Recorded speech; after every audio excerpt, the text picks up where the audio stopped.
مسلم community کے دوستوں، میں ہوں محمد مجاہد۔ آپ تمام دیکھنے اور سننے والوں کو السلام علیکم۔ امید ہے آپ خیریت سے ہوں گے۔ دوستو، دنیا کی تاریخ منگول خاندان کے بادشاہوں کی شاندار فتوحات اور عظیم الشان سلطنت کے ساتھ ساتھ ان کی سفاکی اور قتل و غارت گری کو فراموش نہیں کر سکتی، جس کے لیے چنگیز خان مشہور ہے۔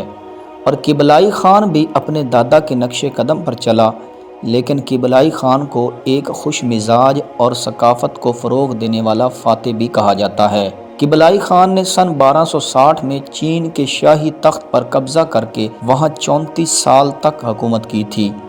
منگولوں نے چینی سوئنگ خاندان کے ساتھ مل کر اپنے مشترکہ دشمن جورچن کی کمر توڑ کر رکھ دی اور پھر سوئنگ کے بھی خلاف ہو گیا۔ چنگیز خان کے بعد اس کے پوتے قبلائی خان نے فتوحات کا سلسلہ جاری رکھا۔ محققین نے قبلائی خان کا سن پیدائش 1215 عیسوی لکھا ہے اور وہ 1294 تک زندہ رہا۔ اس کی وفات 18 فروری ہے۔ مورخین لکھتے ہیں کہ چنگیز خان کی وسیع و عریض رقبے پر پھیلی ہوئی سلطنت کو سنبھالتے ہوئے اور سوئنگ خاندان سے بادشاہت چھیننے کے بعد سن 1271 میں قبلائی خان نے یوان خاندان کی بادشاہت کا باضابطہ طور پر اعلان کیا تھا۔ اس نے چین کو مختلف گروہوں میں تقسیم کیا، جن میں منگول اکثر چینیوں سے بالاتر ہوئے۔ تاہم محققین کہتے ہیں کہ ہر شعبے میں نسلی بنیاد پر یہ تقسیم نہیں کی گئی تھی۔ قبلائی خان نے اپنے طرز حکومت میں اعتدال اور اپنے قانون میں توازن کو اہمیت دی تھی، اور یہی وجہ ہے کہ اس کے بہت سے مشیر چین سے تھے۔ یہی نہیں بلکہ اس کی ریاست میں مذہب اور ثقافت کا امتزاج بھی دیکھا گیا۔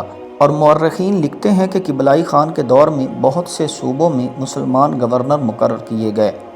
اس دور میں منگول سلطنت نے مختلف شعبہ جات میں ترقی کی اور تجارت و کاروباری سرگرمیاں تیز ہوئیں۔ مشہور سیاحدان مارکو پولو بھی قبلائی خان کے دربار میں پہنچا تھا اور اس نے وہاں بڑی عزت اور مرتبہ پایا۔ مارکو پولو نے اپنے سفر نامے میں قبلائی خان کی تعریف کی اور اس دور کے حالات و واقعات بیان کیے جو بہت دلچسپ بھی ہیں۔ قبلائی خان کی خواہش رہی کہ وہ اپنی سلطنت کو وسعت دے، اور اس کے لیے اس نے فتوحات کی جس حکمت عملی کو اپنایا اس میں بڑا خسارہ بھی ہوا۔ وہ موجودہ دور کے ویتنام اور میانمار پر حملے کرنے کے علاوہ جاپان پر ناکام حملہ بھی کر چکا تھا، جس میں پیسہ اور انسانی جانیں ضائع ہوئی تھیں۔ ماہرین کہتے ہیں کہ منگول سلطنت کی ساکھ کو بھی نقصان پہنچا تھا۔ بعد کے برسوں میں وہ اپنی محبوب بیوی کی رحلت کی وجہ سے غم زدہ رہنے لگا تھا۔ اس دور کے مورخین نے لکھا ہے کہ وہ جینے سے گویا بیزار ہو گیا تھا اور موٹاپے نے اسے جوڑوں کے درد میں مبتلا کر دیا تھا۔ قبلائی خان نے 78 سال کی عمر میں وفات پائی۔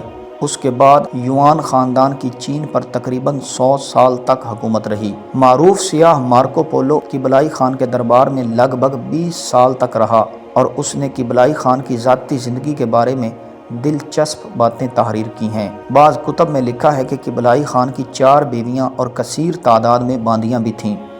اس نے کئی محلات اور عظیم الشان عمارتیں تعمیر کروائی تھیں۔ مشہور ہے کہ قبلائی خان کے ساتھ اس کی بیویوں اور کنیزوں کے علاوہ خادموں کو بھی اس خیال سے دفنا دیا جاتا تھا کہ وہ اگلے جہان میں بادشاہ کی خدمت کر سکیں۔ دوستو، یہ تھی ہماری آج کی ویڈیو جو امید کرتے ہیں آپ کو پسند آئی ہوگی۔